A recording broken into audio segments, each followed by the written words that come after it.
The Aravalli Range, one of the world's oldest mountain range and North India's natural shield against desertification, is under threat. Under the new reading, only land rising more than 100 meters qualifies for legal protection. At 12,081 hills, only 1,048 are above 100 meters.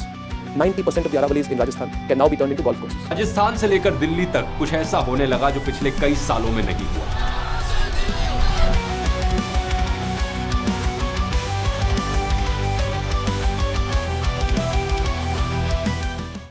भाई मैं ये video बनाता हूँ एक बड़ी अजीब सी feeling में हूँ। दिमाग में लॉजिक चल रहा है, दिल में फ्रस्ट्रेशन है, क्योंकि अरावली कंट्रोवर्सी को जब मैं ऑब्जर्व कर रहा था मुझे लग रहा था कि हम सब एक बड़ी सोच जानने की वजह सिर्फ हेडलाइंस के पीछे भागे चले जा रहे हैं।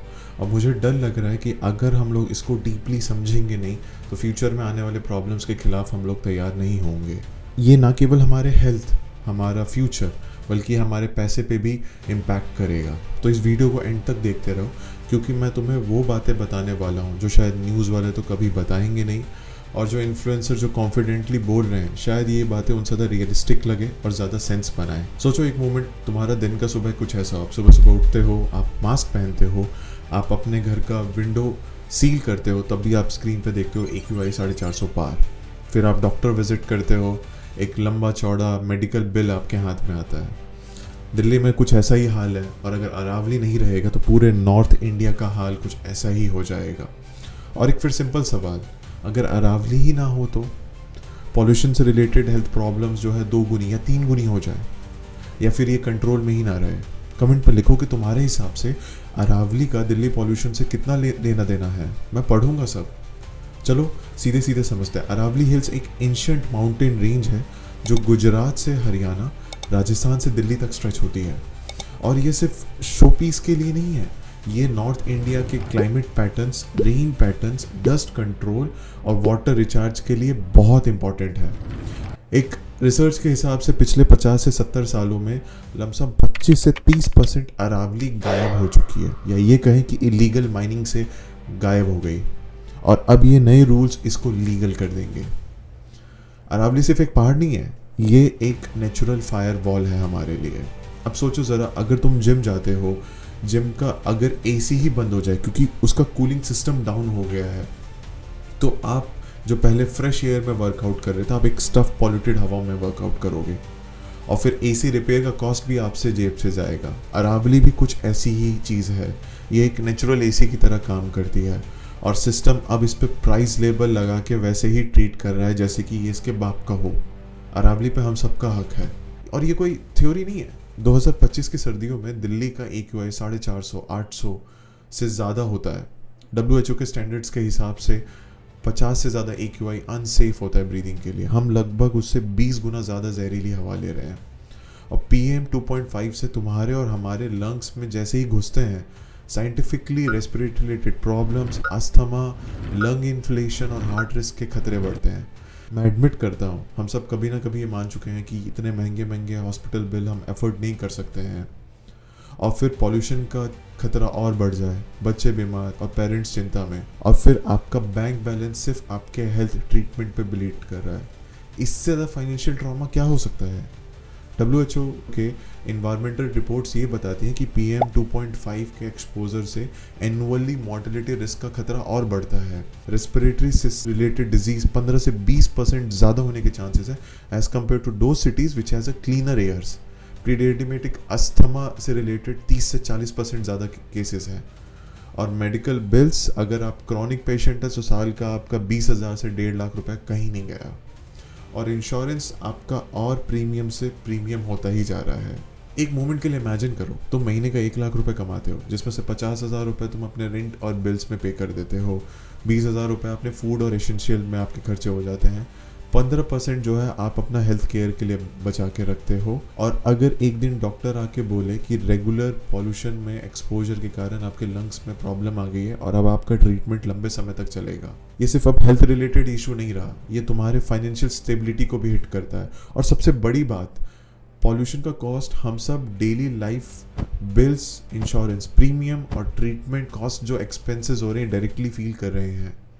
मैं तुमसे पूछता हूँ, अगर तुम्हारा वीकली हॉस्पिटल पे तुम्हें जाना पड़े, वीकली बेसिस पे तुम्हें हॉस्पिटल का पे करना पड़े, तुम क्या सेक्रीफाइस करोगे? जिम, वेकेशन, गैजेट्स या फिर क्लीन एयर?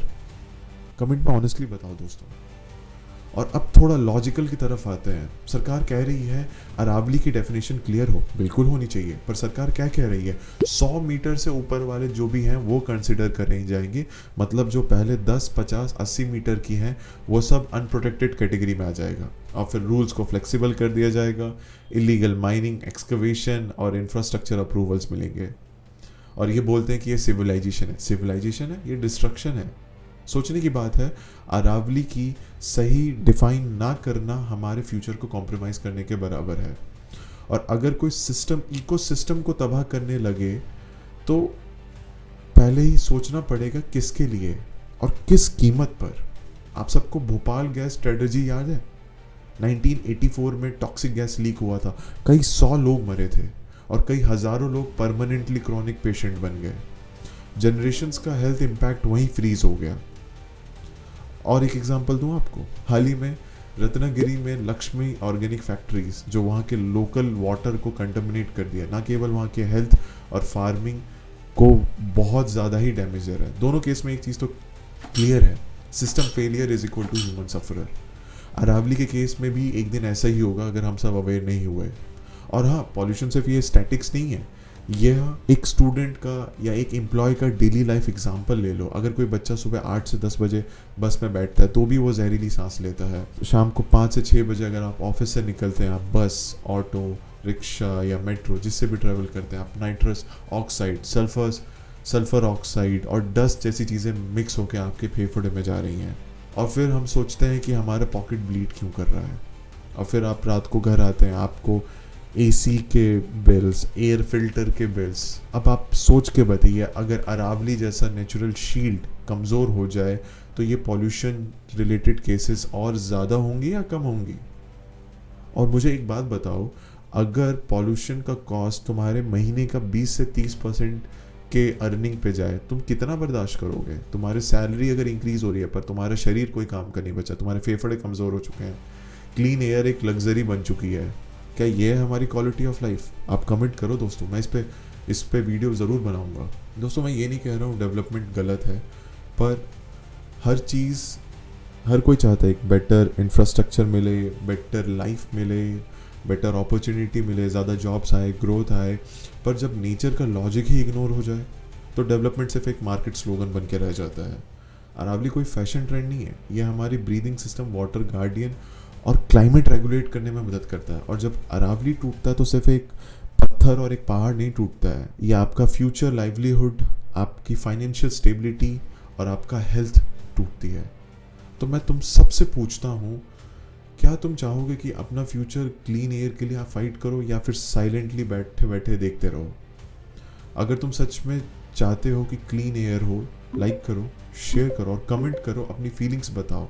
और हाँ, अवेयरनेस बनाए रखो, डिस्कशन मत रोको, साथ ही साथ हम सॉल्यूशन की तरफ भी आगे बात करेंगे। मैं हूँ Parthosh, see you guys in next video.